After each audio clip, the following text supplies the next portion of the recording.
Esta conferenza di stampa, cioè di questa settimana sono venuti a dirci che un'era è un popolo, è una nazione e che la democrazia e il suffragio universale non toccavano mica i corsi. Cette semaine, on est venu dans notre pays pour nous dire que nous n'étions ni un peuple, ni une nation, et surtout que la démocratie et le suffrage universel ne s'appliquaient pas aux Corses, contrairement au principe d'une démocratie.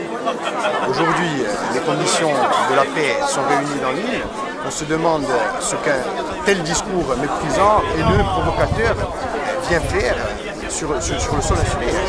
Parce que le président de la République, sur le fond, n'a rien annoncé, hormis des choses qui avaient déjà été annoncées ou mises en œuvre. Pire, a repris au compte de l'État des actions menées par l'Assemblée de Corse et s'est permis en plus de faire des déclarations sur plusieurs sujets que nous avons énumérés lors de la conférence de presse qui sont totalement fausses et qui ont pour objectif de manipuler l'opinion française et corse en faisant croire que l'action des nationalistes consiste à demander toujours plus d'argent à la France lorsque l'on parle par exemple du statut fiscal, alors qu'ils savent très bien, parce que nous le répétons systématiquement depuis 2015, que le statut fiscal que nous voulons mettre en œuvre et qui n'est possible qu'avec une inscription de la Corse à l'article 74 ne vise pas à avoir plus de dotations de l'État, c'est remplacer les dotations de l'État par justement un transfert de fiscalité et la possibilité pour les Corses de choisir quelle fiscalité à mettre en œuvre.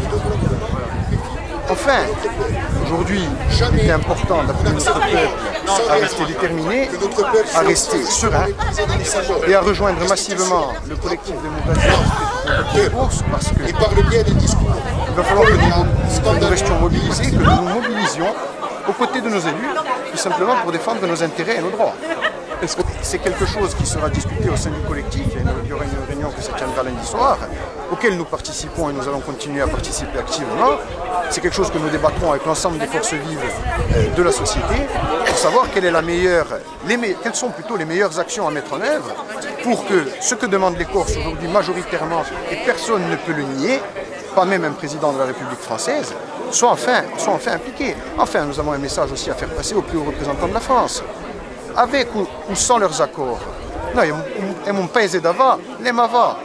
Aujourd'hui, on remettait en cause, notamment en voulant jouer sur les chiffres de l'abstention, en faisant fi des anciens scrutins territoriaux où les Corses n'ont pas voté de façon beaucoup plus importante.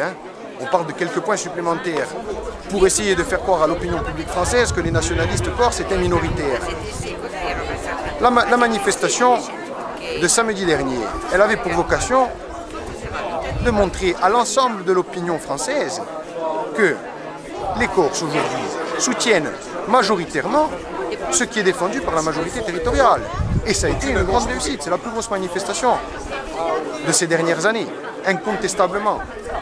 Le temps des colonies est terminé, le temps de la Corse génoise est terminé, et que l'installation d'un gouverneur de la Corse qui viendrait décider, piloter tous les grands projets d'infrastructure pour la Corse à la place des élus que les Corses ont eux-mêmes choisis par le suffrage universel et par la démocratie est non seulement inenvisageable, mais que nous n'accepterons pas.